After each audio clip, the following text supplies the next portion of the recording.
And quantifier statements. तर दोन quantifier आहेत, त्याला काय म्हणून आपण फर्स्ट क्वांटिफायर जे आहे ते रिव्हर्स ई आणि सेकंड आहे रिव्हर्स ई. ठीक आहे, तर याला काय म्हणायचं, देअर एक्झिस्ट म्हणजे एक्झिस्टेन्शियल क्वांटिफायर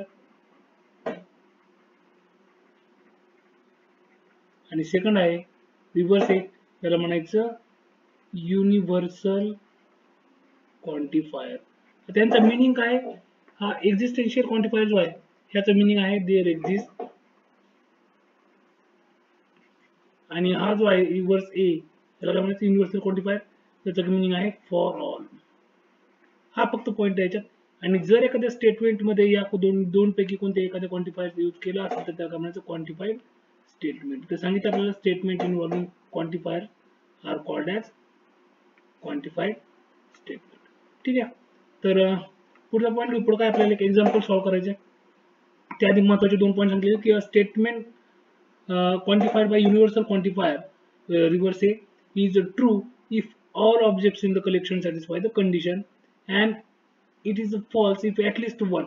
ठीक आहे, म्हणजे ज्यावेळेस आपण सेकंड युनिव्हर्सल क्वांटिफायर यूज केलं, ठीक आहे, त्यावेळेस काय पाहिजे प्रत्येक ऑब्जेक्ट साठी फॉर ऑल ऑब्जेक्ट प्रत्येक ऑब्जेक्ट साठी काय व्हायला पाहिजे, कंडिशन सॅटिस्फाय व्हायला पाहिजे, अदरवाइज स्टेटमेंट काय असेल फॉल्स असेल. आणि सेकंड जे आहे statement quantified by existential quantifier is true at least one object in the condition satisfy the condition. ठीक आहे, जर एकाही ऑब्जेक्टनं कंडिशन सॅटिस्फाय केली तर ते काय असेल स्टेटमेंट ट्रू असेल, अदरवाइज काय असेल statement false. If no object in the collection satisfy the condition, जर कोणताही असा एक ऑब्जेक्ट नसेल जो की कंडिशन सॅटिस्फाय करत असेल त्यावेळेस काय असेल ते स्टेटमेंट फॉल्स असेल. आता याचं मिनिंग काय ऍक्च्युअल मध्ये आपण पाहू. तर खाली एक्झाम्पल दिलेले.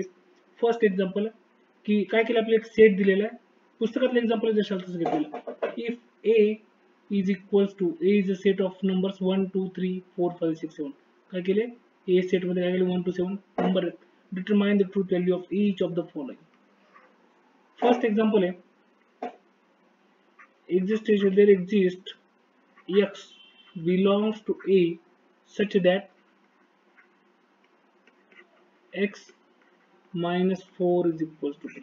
याचं मीनिंग काय ते आपल्याला पाहायचं की there exist x belongs to a, म्हणजे काही x असे असतील की कंडिशन काय असेल x minus 4 is equals to 3. मग x minus 4 is equals to 3 आहे म्हणजे त्याचा अर्थ काय, x is equals to 3 plus 4 is equals to 7. म्हणजे x ची व्हॅल्यू काय असेल 7 असेल. बिलॉंग, आता x चे आपण एलिमेंट पाहिजे काय 1 to 7 आहे म्हणजे 7 आहे. ठीक आहे, ऍटलीस्ट 1 जरी ट्रू असेल तर स्टेटमेंटची व्हॅल्यू काय असेल ट्रू असेल या क्वांटिफायर साठी, एक्झिस्टेन्शियल क्वांटिफायर साठी. ठीक, आता सेकंड मध्ये युनिव्हर्सल क्वांटिफायर यूज केलेले स्टेटमेंट काय, for all x belongs to a x plus 1 is greater than or is equals to 3. तर आपण सेकंड साठी कंडिशन चेक करू. फॉर ऑल सांगितले, x plus 1 is greater than or is equals to 3 सांगितले. काय करू आपण दोन्हीकडून सबट्रॅक्ट करू 1 म्हणजे काय होईल x is greater than or is equals to x is greater than or is equals to 2 आणि क्वांटिफायर होता ऑल फॉर ऑल, पण तिथं काय आपल्याकडे एक हा एक सुद्धा नंबर आहे. ठीक आहे, किंवा इथं मी जर डायरेक्ट चेक केलं की x ची व्हॅल्यू काय केली मी 1 पुट अप केली, इथे काय करू आपण डायरेक्ट x ची व्हॅल्यू मी जर 1 पुट अप केली तर 1 plus 1 is greater than or is equals to 3. ते काय 2 is greater than or is equals to 2. हे स्टेटमेंट काय फॉल्स आहे म्हणजे याची ट्रूथ व्हॅल्यू काय असेल फॉल्स. ठीक आहे, सेकंड स्टेटमेंटची ट्रूथ व्हॅल्यू आली फॉल्स. थर्ड स्टेटमेंट आहे फॉर ऑल x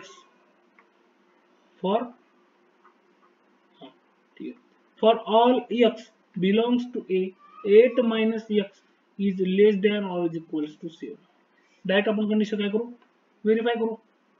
x ची व्हॅल्यू मी पुट अप केली 1, x ची व्हॅल्यू पुट अप केली 1.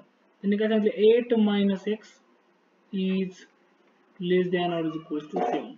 सेट कोणता आपल्याकडे याचा 1 2 3 4 5 6 आणि 7.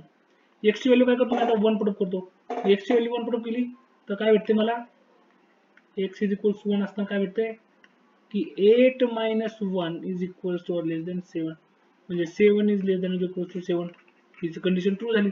2 पुटअप केला होणार आहे 6 is less than or equal to 7, ही कंडिशन सॅटिस्फाय होणार आहे. असंच करत करत म्हणजे 7 पण गेलो तर 8 - 7 हा किती होणार, 1 is less than or equal to 7.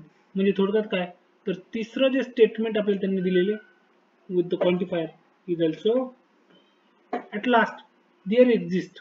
आता ही क्वांटिफायर परत लक्षात ठेवायची तर देअर एक्झिस्टेन्शियल क्वांटिफायर आहे x belongs to a such that x plus 8 is equals to 16. म्हणजे त्यांनी काय सांगितलं, दिलेल्या सेटमध्ये असा एक x आहे त्याची व्हॅल्यू काय असेल, x plus 8 is equals to 16. आपण चेक करू, x plus 8 is equals to 16. मला सेट माहिती आहे, सेट काय माझ्याकडे 1 2 3 4 5 6 आणि 7. म्हणजे x काय होतोय 16 - 8 is equals to 8. x ची व्हॅल्यू किती आली माझ्याकडे तर 8. x ची व्हॅल्यू 8 आहे का सेट मध्ये, नाही. म्हणजे ही चौथं जे स्टेटमेंट आहे माझ्याकडे ते काय झालं. हा एक छोटासा पॉइंट आहे, ठीक आहे. याचा उपयोग पुढे निगेशन